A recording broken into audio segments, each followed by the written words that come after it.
शांति।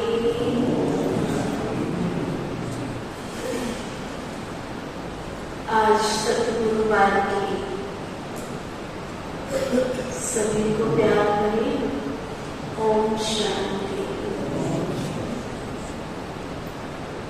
सतगुरुवार प्यारे शिव बाबा का गुरु दिवस है। लौकिक में जब हम छोटे थे तो हमने देखा, अनुभव किया कि बच्चे को अगर गुरु का आशीर्वाद दिलाना है तो गुरुवार के दिन स्कूल में एडमिशन करा दे। और गुरुवार को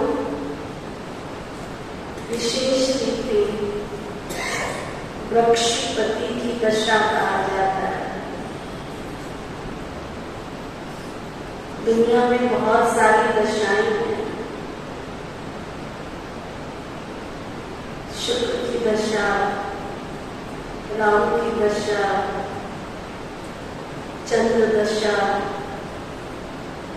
केतु की दशा, लेकिन सब दशाओं में जो सबसे श्रेष्ठ मानी जाती है वो है बृहस्पति की दशा। बृहस्पति हमेशा सभी के ऊपर सुख बरसाते हैं, कष्टों से मुक्ति देते हैं। तो अभी कलयुग के अंत और सतयुग के आदि इस बीच के पुरुषोत्तम संगम युग पर जो सभी माताओं में सबसे बड़ी माता, पिताओं में सबसे बड़े पिता और गुरुओं में सबसे बड़े गुरु, सतगुरुओं में गुरु महान सच्चा शिव भगवान, जो संसार की एक सर्वोच्च शक्ति है, जिसकी महिमा में गाते हैं ऊंचा तेरा नाम है, ऊंचा तेरा काम है और ऊंचा तेरा धाम है, ऊंचे तेरे ऊंच भगवान है। तो उस भगवान की दशा हम सबके ऊपर पड़ी है। गीता के अंदर आता है, कोटों में कोई, कोई में भी कोई, कोई में भी कोई, मुझ पर काया प्रवेश करने वाले परम शक्ति को पहचान पाता है। नादान बेसमझ लोग तो गाली देकर छोड़ देते हैं। कोई उसे सर्वव्यापी कहता है तो कोई उसे कन में ईश्वर कहकर छोड़ देता है। लेकिन मैं जब कली का अंत होता है तब मैं सभी धर्मों का परिवर्तन कर, गीता के अंदर ही आता है, जब गुरुओं के बाजार में गुरु हो जाते हैं, संतों के बाजार में जब संत रुक जाते हैं और धर्म के बाजार में जब धर्म केवल एकमात्र तिनके का सहारा रह जाता है, तब मैं अधर्म का नाश कर सत्य धर्म की स्थापना करने के लिए आता हूं। तो वो शिव परमपिता परमात्मा सन 1937 से अपने उन बच्चों के अंदर जो जरूरत पड़ी है परंतु धर्म न छोड़िए, ऐसे बच्चों की अडॉप्शन कर गए। 87 इयर्स हो गए और वही कार्य चल रहा है शिव परमपिता परमात्मा का। फोटो में कोई कभी कोई कभी कोई को वो अपना बच्चा बना कर नई दुनिया की स्थापना के कार्य में चुन रहे हैं, अर्थात उनके ऊपर बृहस्पति की दशा बैठती जा रही है। तो आप सभी जो यहाँ बैठे हैं सबके ऊपर बृहस्पति की दशा बैठी हुई है, तभी आप इस हॉल में बैठे, नहीं तो शाहबाद में बहुत सारे लोग, तो उन कोटों में से कोई और कोई में से कोई आप प्रभु के प्यारे। एक है हम ईश्वर को बहुत याद करते हैं, एक है कि ईश्वर हमको याद करते हैं। आप सबने सुना होगा, कहते हैं एक बार नारद जी भगवान जी के पास गए तो भगवान जी बहुत व्यस्त थे अपने कारोबार में और बहुत बड़ा रजिस्टर था उनके हाथ में। तो नारद जी ने भगवान से पूछ ही लिया, भगवान आज बहुत व्यस्त हो, क्या बात है, क्या कर रहे हो और इतना बड़ा चौपड़ा लेके बैठे हो।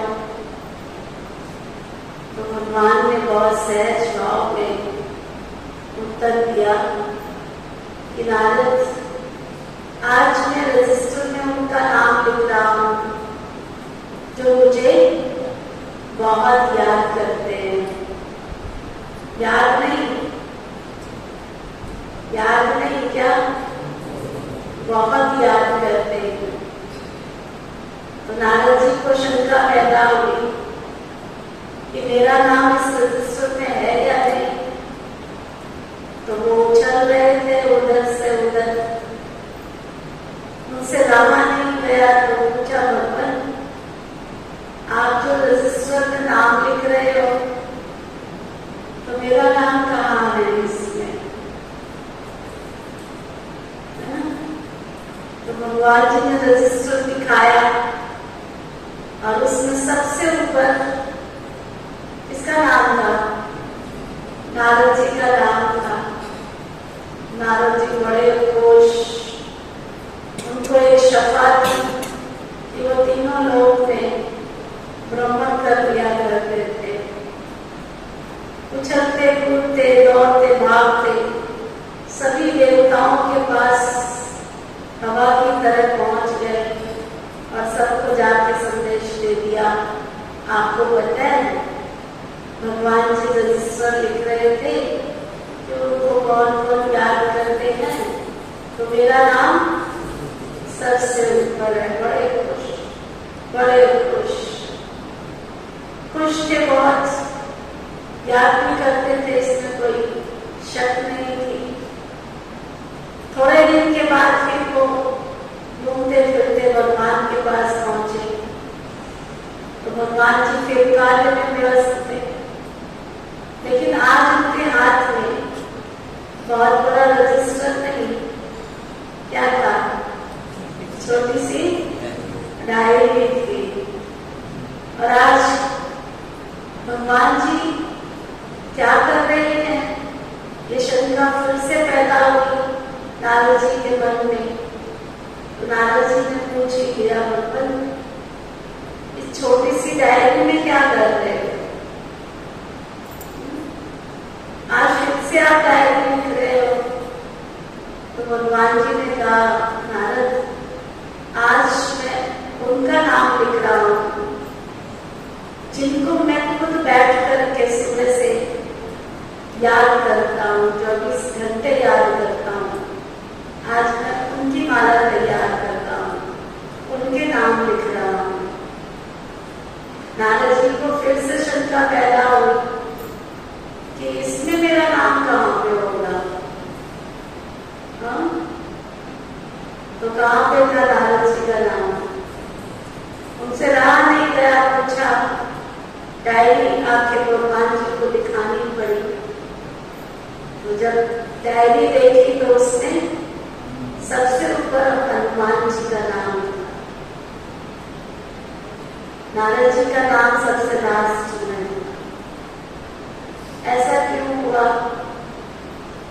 भगवान को वो बच्चे पसंद आते हैं जो उसके आज्ञाकारी हैं, ईमानदार हैं, वफादार हैं, फरमानबरदार हैं, जो सच्चे दिल से ईश्वर को याद करते हैं। अब याद तो नारद जी भी करते थे, परंतु एक अवगुण उनका बहुत बड़ा था,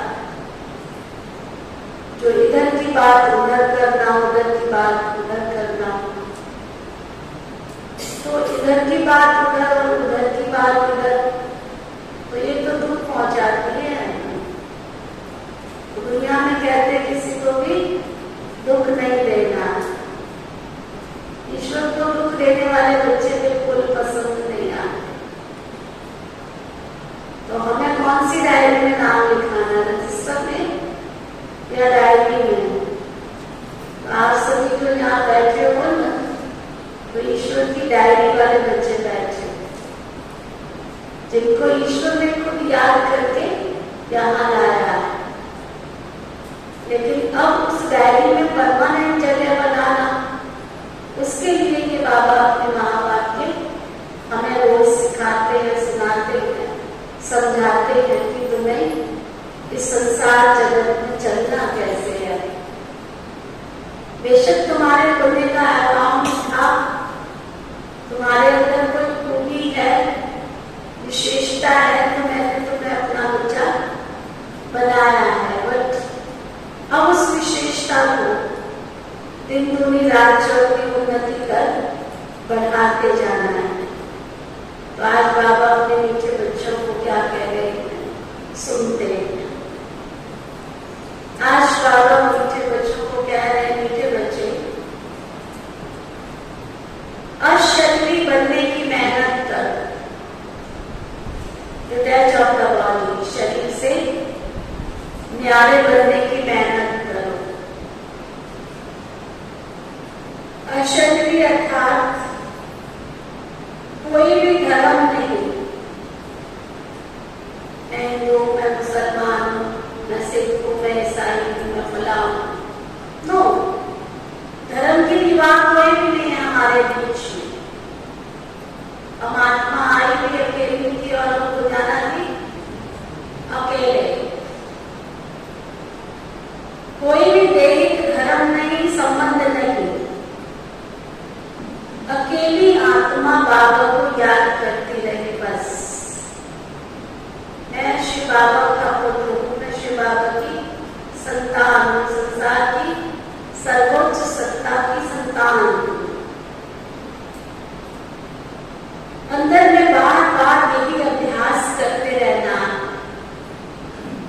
मैं शिव बाबा का संतान हूँ, शिव बाबा की बच्ची हूँ, मैं आत्मा आई भी अकेली हूँ और जाना मुझे अकेले है।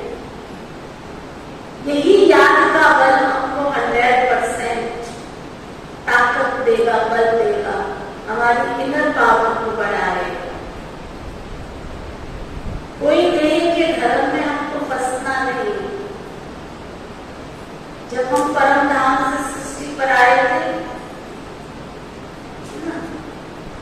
तो शरीर कैसे लेके आए थे? हिंदू का, मुसलमान का, सिख का, ईसाई का कैसे लेके आए? जब बच्चा पैदा होता है तो उसके कोई सिंबल नहीं दिखता है कि ये कौन सी जाति का है, कौन से धर्म का है। पैदा होने के बाद भी नहीं दिखता है। जब वो बड़ा होता है तो उसको सिंबल दे दिए जाते हैं।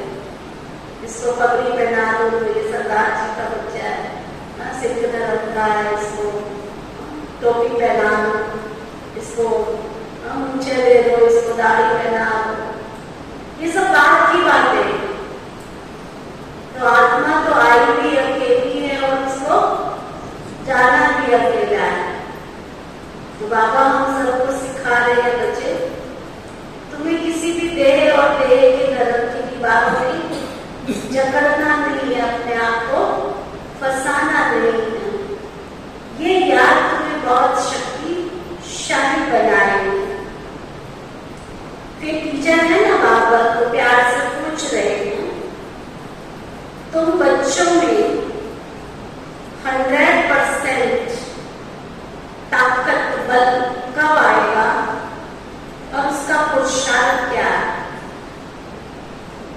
तुम बच्चों में 100% बल कब आएगा और उसका पुरुषार्थ क्या है? 100% बल, 100% ताकत चाहिए। किस बात के लिए? लड़ने के लिए, तो झगड़ने के लिए, किस बात के लिए? इस संसार जगत में खुशी से जीवन यापन करने की ताकत चाहिए, परिस्थितियों में, समस्याओं में विजय प्राप्त करने की ताकत चाहिए। तो कैसे मिलेगी? और बताइए। याद से और निश्चय से। और बोलते जाओ सभी, बोलेंगे तभी ज्ञान अंदर जाएगा। इस ज्ञान की विशेषता, जितना आप चिंतन करेंगे उतना आपके अंदर जाएगा। केवल सुनने से नहीं जाएगा, सुनाने से जाएगा। इस ज्ञान की विशेषता है। हाँ जी, विल पावर। विल पावर कैसे आएगी? वही तो बाबा पूछ रहे हैं कि आपके अंदर विल पावर कैसे आएगी? अच्छा, तो बाबा बता रहे हैं, तुम बच्चे जब याद की दौड़ी लगाते हो, याद की दौड़ी माना बहुत बाबा को याद करते हो, बस मैं ना रहूं तू ना रहे, बस बाबा बाबा बाबा बाबा करते रहते हो। ईश्वर को हर पल अपने साथ रखते हो। अंतिम समय पर पहुंचेंगे तब 100% बल आ जाएगा और उस समय किसी को समझाएंगे तो फौरन दिल लग जाएगा। माना किसी को भी प्यार से कोई बात समझाएंगे तो उसके समझ में आ जाएगी। इसके लिए आत्म अभिमानी बनने का पुरुषार्थ करो। सेल्फ कॉन्शियसनेस स्थिति में रहने का, सोल कॉन्शियसनेस स्थिति में, आत्म अभिमानी स्थिति में रहने का अभ्यास करो। अपने दिल दर्पण में झांक कर देखो। अपने प्रदीप जी का गाना सुना होगा आप सबने, मुखड़ा देख ले प्राणी जरा दर्पण में, पाप है कितने, पुण्य है कितने तेरे जीवन में। तो बाबा आज हमको पक्का करा रहे हैं क्या? अपने जीवन में झांक के देखो। क्या देखो? कितने पाप और कितने पुण्य किए हैं मैंने। अपने दिल दर्पण में देखो कि पुराने खाते सब भगवान की याद से मैंने खत्म कर दिए हैं, क्योंकि ये ईश्वरीय याद, इस बात को आज यहाँ से लेके जाना। अगरबत्ती जलाने से, फूल चढ़ाने से, दिया जलाने से, भगवान की मूर्ति के आगे हाथ जोड़ने से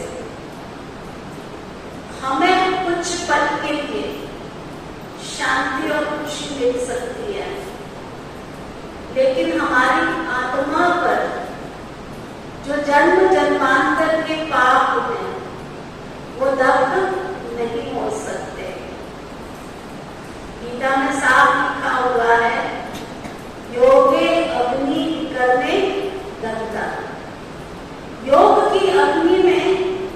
कर्मों का नाश होता है और वो योग की अग्नि इसलिए विश्वविद्यालय में सिखाई जा रही है।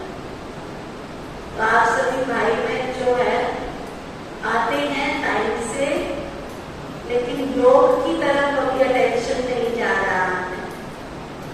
अगर 5:30 बजे आएंगे, आधा घंटा मेडिटेशन करेंगे और उस अभ्यास को बढ़ाएंगे कि मैं ना रहूं तो ना रहे, क्योंकि अनेक जन्मों से आत्मा ईश्वर की याद से विमुख रही है और उस मन को ईश्वर में निकाला, उसके लिए करत करत अभ्यास के जन्मत को उसके लिए अभ्यास करना पड़ता है।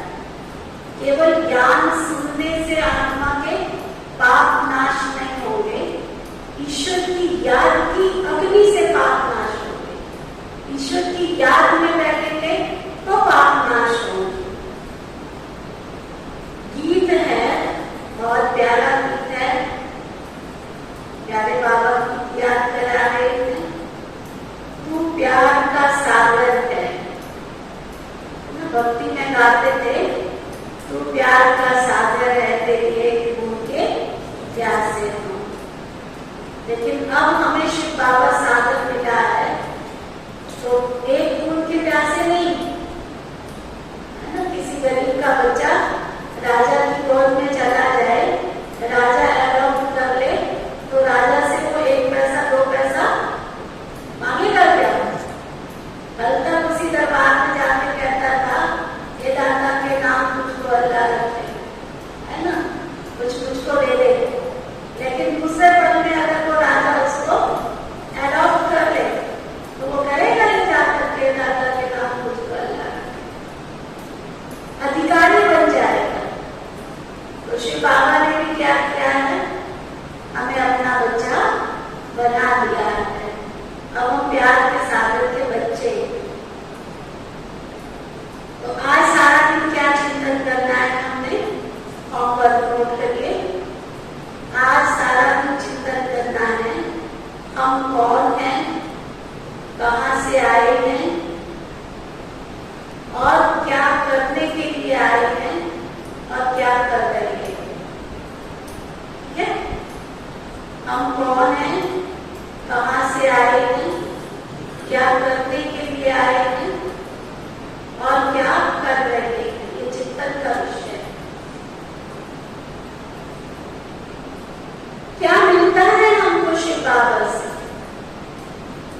परमात्मा से हमको क्या क्या मिलता है। और आप सबको मैं समझती हूँ 10-12 दिन तो आते हुए हो गए, जिनको पूरा 3 तारीख से जो कंटिन्यू आ रहे हैं, वो जरा हाथ उठाएंगे। कंटिन्यू आ रही 3 तारीख से करके 1-2 दिन किसका मिस हुआ होगा। तो अपनी डायरी में आज रात का होमवर्क लिखना कि जब से मैं इस विश्वविद्यालय के अंदर आया, मुझे क्या क्या मिला, नोट करना। जब से मुझे सही पहचान मिली है, मुझे क्या क्या मिला। ऐसा ना हो कि मिल रहा हो और झोली कहीं खाली रह जाए या जो तोड़कर ले जाए, ऐसा ना हो जाए। तो आज का होमवर्क है, मैं कौन हूँ, कहाँ से आया हूँ, मुझे क्या मिला है और क्या कर रहा हूँ। और जब से मुझे ये ईश्वरीय ज्ञान मिला, तब से मुझे क्या क्या मिला है, ये जरूर लिखना है। सेकंड में जीवन मुक्ति अर्थात स्वर्ग की बादशाही मिलती है, क्योंकि बाप है स्वर्ग का रचयिता। सेकंड में जीवन मुक्ति तो शिव परम पिता परमात्मा से ही मिलती है, मनुष्य को मनुष्य से नहीं मिलती। बच्चा पैदा हुआ और बाप की प्रॉपर्टी का मालिक बन जाता है। लौकिक में ऐसे ही होता है ना, बच्चे को मालूम नहीं है लेकिन पूरी प्रॉपर्टी का मालिक हो जाता है। ऐसे ही जिस दिन हमने दिल से स्वीकार किया, बाबा तू दे रहा है और मैं दे रही हूँ, उस दिन से हम उसकी प्रॉपर्टी के मालिक बन जाते हैं। मनुष्य को मनुष्य से के वर्षा नहीं मिल सकता। बच्चा पैदा होगा, बारिश पैदा। दुनिया में ऐसे नहीं कहा जाएगा जीव परमात्मा, पाप परमात्मा, पुण्य परमात्मा, ऐसे बोलते हैं क्या? कैसे ना तुमने ऐसे नहीं कहा था जीव परमात्मा, पाप परमात्मा, पुण्य परमात्मा, ऐसे बोलते हैं क्या? मतलब क्या बोलते हैं? महान आत्मा, पुण्य आत्मा, श्रेष्ठ आत्मा। सीधा कर्म से रिलेटेड है। जैसा इस शरीर में निवास करने वाली मनुष्य आत्मा कर्म करती है, उस कर्म के आधार पर पुण्य के कर्म करती है तो पुण्य आत्मा, श्रेष्ठ कर्म करती है तो श्रेष्ठ आत्मा, महान कर्म करती है तो महान आत्मा, धर्म का कार्य करती है तो धर्मात्मा कहलाती है। तो बाबा क्या सिखाना चाह रहे हैं? गाया भी जाता है आत्मा परमात्मा अलग रहे बहुकाल, सुंदर मेला जब लगे जब सदगुरु मिले कलाम। आत्मा और परमात्मा बहुत काल से ईश्वर से पिछड़े हुई थी और सुंदर मेला तब लगे जब सदगुरु मिले दलाल। पिता श्री प्रजापिता ब्रह्मा के द्वारा श्री बाबा ने आकर हमें अडॉप्ट किया है। जरूर परमात्मा को आना ही पड़ता है दुख से लिबरेट करने के लिए। तो पहले पहले कोई आए तो पूछो तुम्हारी आत्मा का पिता कौन? आप सभी क्या समझते हो? आपकी आत्मा का पिता कौन है? आत्मा का पिता कौन है? लक्ष्मी नारायण विष्णु राधे, कौन है आत्मा का पिता? हनुमान जी, गणेश जी, 33 करोड़ देवताओं में से कोई हमारी आत्मा का पिता है? कोई है जो कहते हैं है वो आत्मा? 33 करोड़ देवताओं में से कोई हमारा माता पिता है?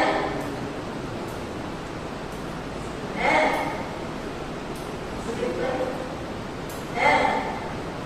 वो सभी देवता हैं, हम साथी हैं।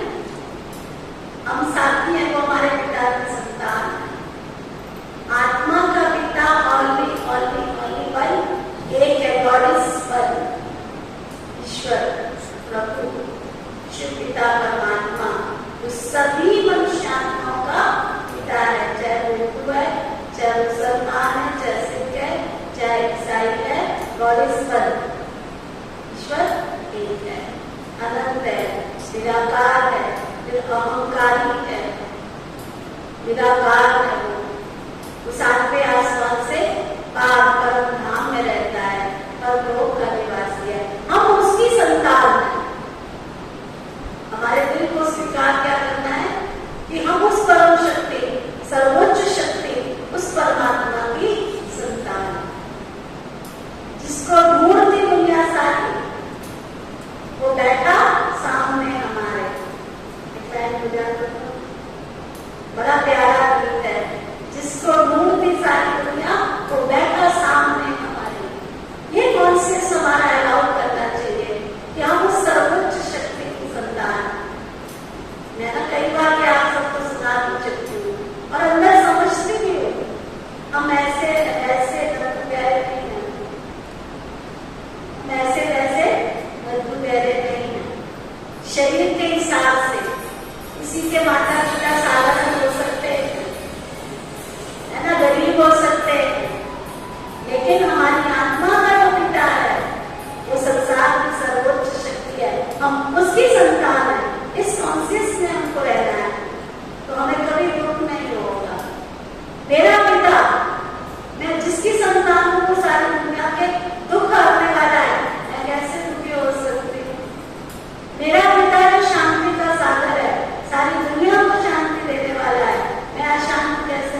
आशीर्वाद देने वाला, दुआ देने वाला, सबकी अंतर आत्मा की आवाज सुनने वाला है। तो क्या वो मेरी आवाज नहीं सुनेगा? इतने कॉन्शियस में रहना है मुझे। ये नशा कौन कहता है ब्रह्मा कुमारी नशा छुड़ाती है? वो तो नशा पिलाती है, लेकिन सब नशों में है नुकसान सिवाय नारायणी नशे के, जिसको गुरु नानक जी ने कहा था, नाम कुमारी नाम का चढ़े रहे दिन रात। इस कुमारी को चढ़ाओ कि हम परम शक्ति परम सत्ता की संतान है। हम ऐसे वैसे नथु गहरे नहीं है। हमारी बैकबोन जो है, हम ऐसे खानदान से बिलोंग करते हैं जो सारे सृष्टि का स्वामी है, जिसके लिए कहते हैं कि तुम्हारा शायद स्वामी सरकार को भी जग के रखवाले हो, जो सारी दुनिया की जग की रखवाला है। मैं उसकी संतान हूँ, मैं उसकी गोद का बच्चा हूँ, मैं उसकी परवरिश में पल रहा हूँ, मैं उसकी देख रेख में, उसके संरक्षण में चल रहा हूँ, है ना। इस नशे में दिन रात डूबे रहो, खुशी खुशी मिलेगी, शरीर भी हैप्पीनेस आएगी। सुनो, बहुत प्यारा चीज है।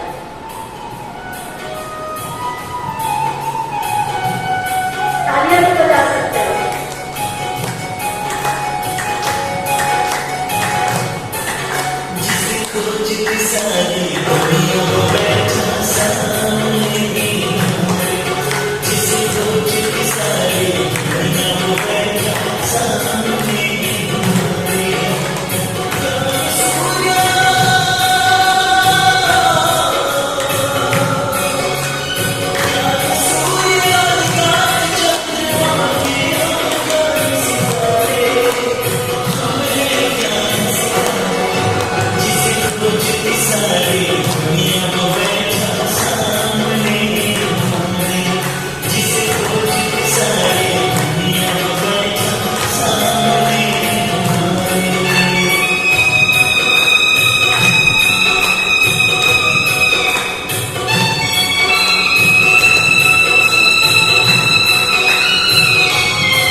शरीर के संबंध में।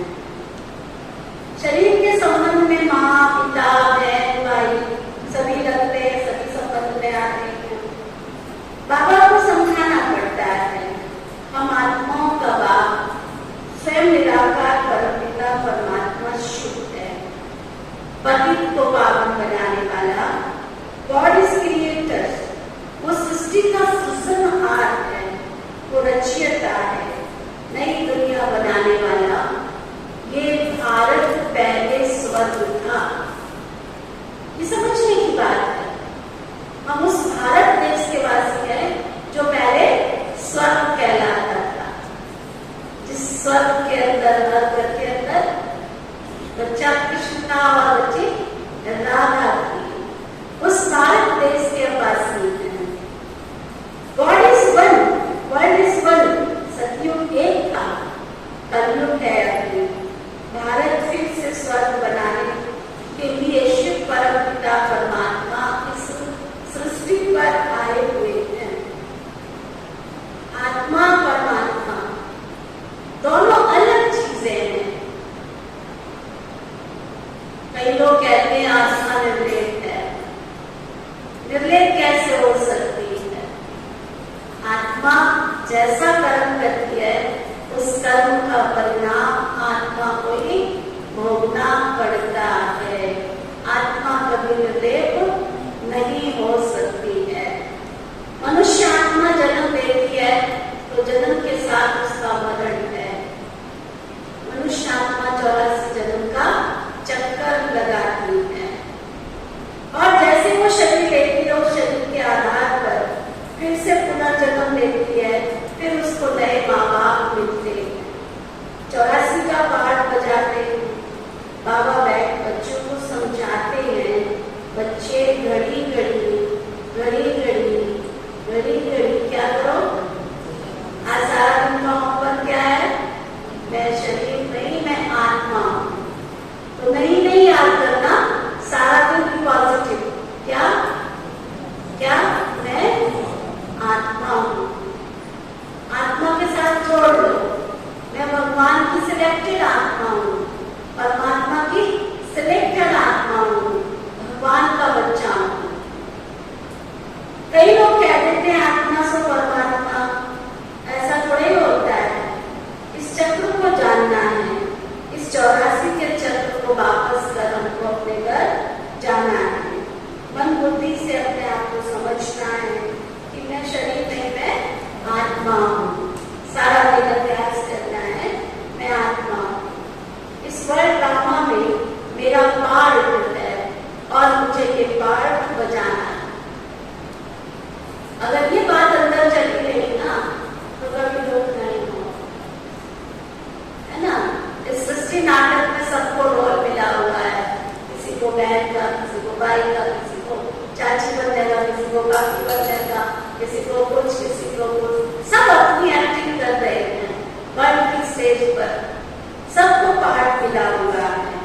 हम सभी आत्माओं का पिता एक परमपिता परमात्मा। अब हमको पति से पावन बना के कौन है और पति किसने बना?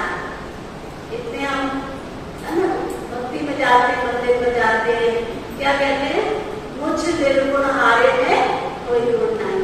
क्यों? मंदिर के पुजारी ने बोला तुमको। मंदिर में जब जाते हैं मूर्तियों के आगे से जाकर बोलते हैं क्या? मुझ निर्गुण हारे में कोई गुण नहीं। आप भी जाके बोलते हैं, क्या बोलते हैं? मैं नीच हूँ, मैं पापी हूँ, मैं छली हूँ, मैं कपटी हूँ। क्या मूर्ति ने बोला आपको? बात समझ में आ रही है?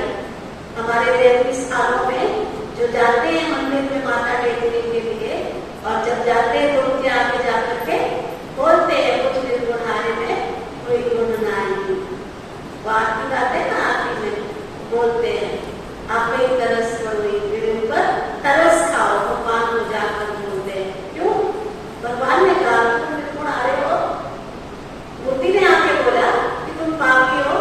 नहीं, हमारी अंतर आत्मा स्वीकार करती है कि मैं पाप करता हूँ, इसलिए पापी हूँ। मैंने संसार जगत में आकर के बहुत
लेकिन लोगों को पता नहीं कौन सा संकल्प आया और कौन सा फल खाया।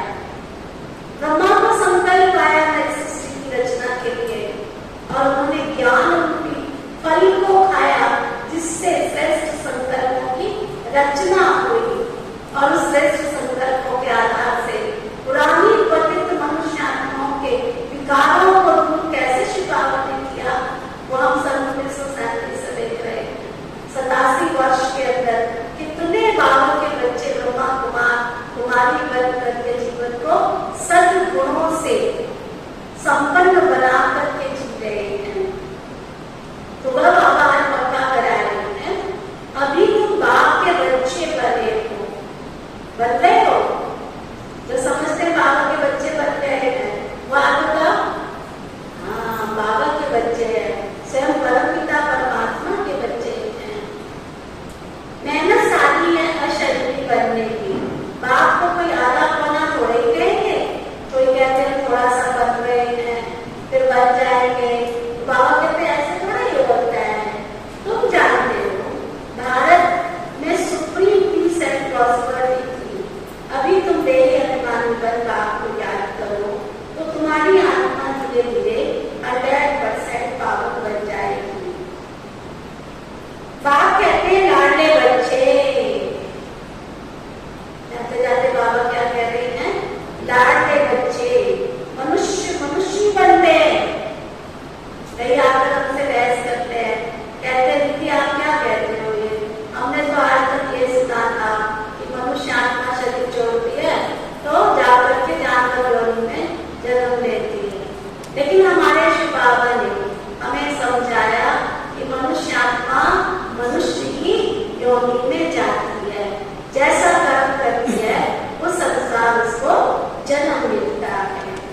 तो बाबा समझा रहे हैं, परमपिता परमात्मा आकर के मनुष्य सृष्टि पर माँ जगदम्बा को निमित्त बना करके इस सत्य ज्ञान की स्थापना करते हैं। तो अब सारा दिन चिंतन क्या करना है, गीत है तकदीर जगा कर आई हूँ, नई दुनिया बसा कर लाई। है तो पुराना गीत, लेकिन आज सारा दिन इस गीत को गुनगुनाना। तकदीर जगा कर आई हूँ, नई दुनिया बसा कर लाई। गीत में आया है तकदीर बना के। कौन सी तकदीर बनाने आए हो? लक्ष्मी को बनने की। तो बाबा कहते हैं इसलिए विश्वविद्यालय का लक्ष्य है नर ऐसी कर्मी करे तो नारायण बने और नारी ऐसी कर्मी करे तो लक्ष्मी बने। तो अभी आपने क्या बनना है? जो कहते हैं हमें लक्ष्मी बनना है वो आप बताओ, और जो कहते हैं नारायण बनना है वो आप बताओ, और जो कहते हैं हमें लक्ष्मी नारायण बनना है वो आप बताओ। कईयों के नाम होते हैं लक्ष्मी नारायण, कईयों के नाम होते हैं राधे श्याम, दोनों नाम एक साथ रख लेते हैं। कईयों का नाम होता है सीताराम। तो बाबा हमको क्या बनाने आए हैं? श्री लक्ष्मी श्री नारायण जैसा। अच्छा, बात बाबा ने चिंतन के लिए विषय दिया, क्या मैं कौन हूँ, मेरी तकदीर कितनी ऊंची है, मैं कितना भाग्यशाली हूँ, स्वयं भगवान की नजर मेरे ऊपर पड़ी है। अच्छा, मीठे मीठे सीखने बच्चों प्रति माता पिता बाप दादा का यह प्यार और गुड मॉर्निंग रूहानी बाप की रूहानी बच्चों को नमस्ते। हम सब रूहानी बच्चों की जान सिखवा प्रेम से नमस्ते नमस्ते नमस्ते जी। धारणा के लिए मुख्य सार, सारा दिन हमको सारी लोरी का सार जो बार में पढ़ना। पहले दिन भी आपको बताया था, छोटे छोटे पेन पे छोटे छोटे कागज पर लिख के पॉकेट में डाल लो। पानी पियो तो निकाल के पढ़ो, खाना खाओ तो निकाल के पढ़ो। आज मेरे बाबा ने मुझे कौन से टाइटल से नवाजा है? जब आपको कोई सम्मान करता है, कोई टाइटल देता है, तो उस दिन हमको कितनी खुशी होती है ना, फलाने ने मुझे ये टाइटल दिया। और यहाँ तो शिव बाबा क्या कर रहे हैं, रोज ही हमें नए नए टाइटल से नवाजते हैं, बार बार निकाल करके। बहुत बहुत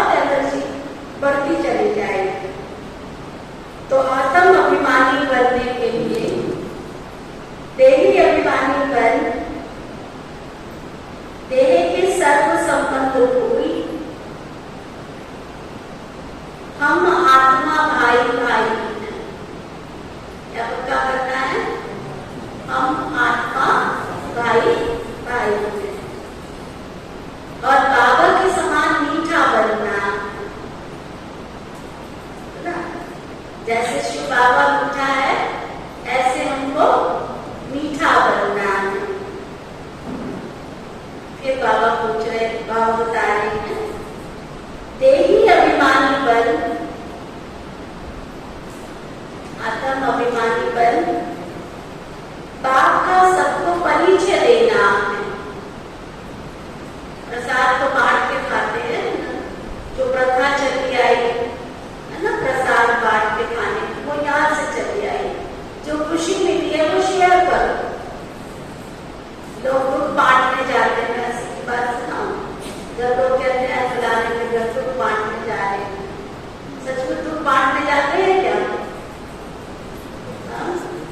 किसी के कोई बीमार है, कोई रोगी है, कोई परेशान है, तो उसके घर में दूध बांटने जा रहे हैं, फलाने से मिलने जा रहे हैं, उसको पूछेंगे भाई तेरा क्या हाल है, कैसे आया तेरे को बुखार, वो कहेगा सामने से मेरे बड़े घुटने दुखते हैं, चला नहीं जाता।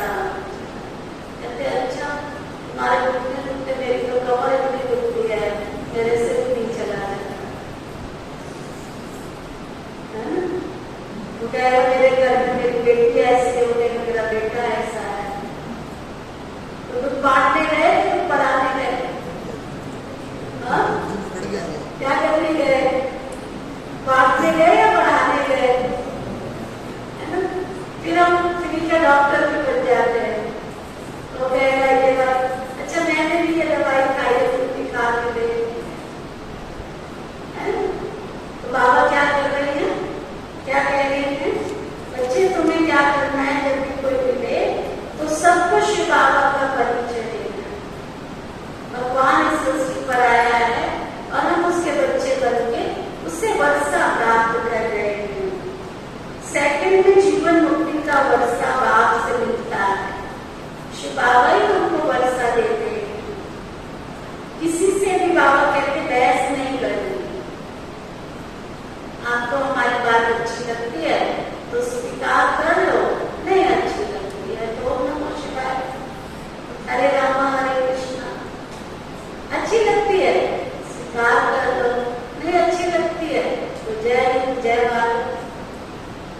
ठीक है। फिर वरदान, सतगुरु प्यारे बाबा का वरदान, मालिक पन की स्थिति में, मालिक पन की स्थिति में रहे, प्रकृति द्वारा सहयोग की माला पहनने वाली, प्रकृति जीत गौ। फिर से अंदर इमर्ज करो, सचमुच सतगुरु शिव बाबा आए हैं, ये मेरा हाथ नहीं है, सतगुरु शिव बाबा का हाथ है और वो मुझे वरदान दे रहे हैं। मालिकपन की स्थिति में स्थित रहे, दिल से निकालो, दिल से, प्रकृति द्वारा सहयोग की माला पहनने वाले, प्रकृति जीत भव। अच्छा लिखो, सबने लिखना होगा ना। मालिकपन की स्थिति में स्थित रहे, प्रकृति द्वारा सहयोग की माला पहनने वाले, प्रकृति जीत भव।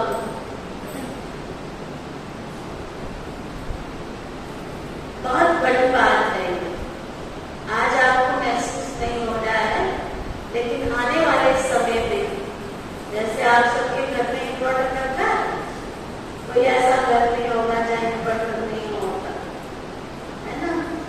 अगर वो आपका इन्वर्टर चार्ज है तो आजकल तो लोग बड़ा बड़ा इन्वर्टर लगा लेते हैं, 24 घंटे अगर लाइट ना आए तो भी हमको उसी पंखा लाइट मिलती रहेगी। ठीक इसी तरह से आप लोग जो यहाँ आ रहे हो ना, आपका एनर्जी लेवल बढ़ता जा रहा है, आपको भी पता चलेगा।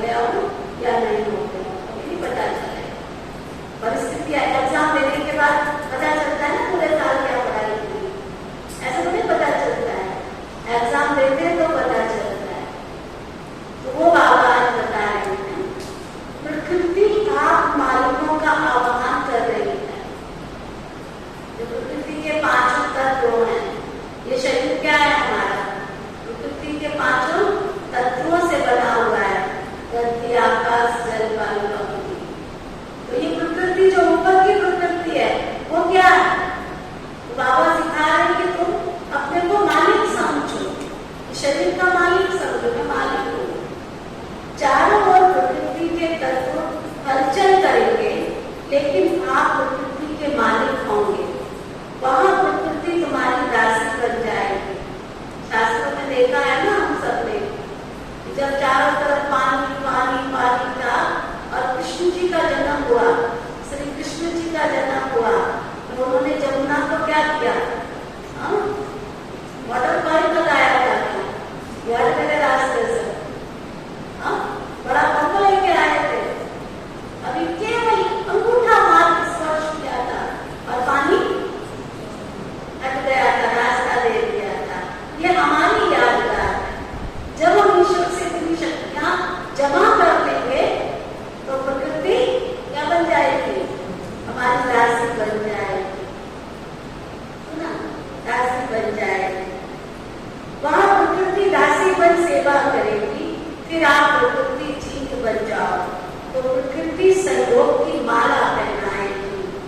जहां आप प्रकृति जीत ब्राह्मणों का पांव होगा, स्थान होगा, वहां कोई नुकसान नहीं हो सकता। आपके पास टाइम की लिमिट बहुत थोड़ी होती है ना, नहीं तो बहुत सारे उदाहरण। कच्छ भुज में जब भूकंप आया था, हम सबको बताया 26 जनवरी का वो दिन था कई वर्षों पहले, और जब भूकंप आया था सब करोड़पति बन चुके थे और एक शिव बाबा का झंडा ब्रह्मा कुमारी विश्वविद्यालय का कच्छ भुज का जो सेवा केंद्र था वो ऊपर हवा में लहरा रहा था। उस बिल्डिंग को कोई नुकसान नहीं पहुंचा, और बल्कि वहां जो पंप था ना, पंप समरसीपुल, उसका खारा पानी आता था, लेकिन जिस दिन भूकंप आया उस दिन उसका पानी मीठा हो गया। और सारे एरिया में कहीं पानी नहीं था, केवल वही एक स्थान था जहाँ पानी था और सारा शहर वहां से जिनको पानी की आवश्यकता थी वो वहां से पानी ले रहे। बहुत सारे उदाहरण जो बाबा ने हमको दिखाए हैं ना। उड़ीसा में साइक्लोन आया था, बहुत भयंकर साइक्लोन आया था। वहां में अलीजा में जैसी छोटी छोटी दो बहनें रहती थी, अलीजा से भी छोटी छोटी दो बहनें रहती थी। साइक्लोन आया, सबको अनाउंस किया गया था, सब अपने घर खाली कर दो। सबने घर खाली कर दिए थे, लेकिन कार में वो बहनें वहां से नहीं निकल पाई। और जब साइक्लोन आया, चारों तरफ पानी पानी था और जो बिल्डिंग थी वो सब पानी के अंदर थी। कितने भी आसपास किए थे, कितनी ऊंचाई तक वो साइक्लोन था। तो वो जो दोनों बहनें वहां थी, प्रैक्टिकल आई थी वो वाला में, अपना अनुभव सुना करके गई। माउंट आबू की स्टेज पर भी उन्होंने अपना अनुभव सुनाया। उनको संकल्प आया कि पता नहीं हम रहे या ना रहे। उन्होंने अपनी अटैची में से कपड़े निकाले, नए कपड़े पहन लिए, और बाबा का फोटो था, बाबा का फोटो। नीचे मकान में रहती थी किराए पर, तो ऊपर की बिल्डिंग में मकान मालिक काफी समय से बाहर गया हुआ था, सीढ़ी का लॉक था। अब वो दोनों बहनें जो थी वो बाबा का फोटो लेकर ऊपर छत पर जाने के लिए सीढ़ी पर गई, तो दरवाजे को लॉक, उन्होंने एक हाथ ऐसे लगाया तो दरवाजा खुल ही नहीं सकता था, वो खुल गया। और वो छत पर जाकर के बैठ गई बाबा की फोटो लेकर के, बस बाबा की याद हो गई। मैं ना रहूं तो ना रही। पानी आया और उनको स्पर्श करके चला गया। ऐसी बहुत सारी घटनाएं इसी विश्वविद्यालय में हो चुकी है, सुनाऊंगी तो फिर 1 घंटा लग जाएगा। तो वो बाबा आज हमको पक्का करा रहे हैं कि प्रकृति आपके सहयोगी माला पहनाएगी। आप प्रकृति जी ब्राह्मणों का पांव होगा, स्थान होगा, तो वहां नुकसान नहीं हो सकता।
पांचों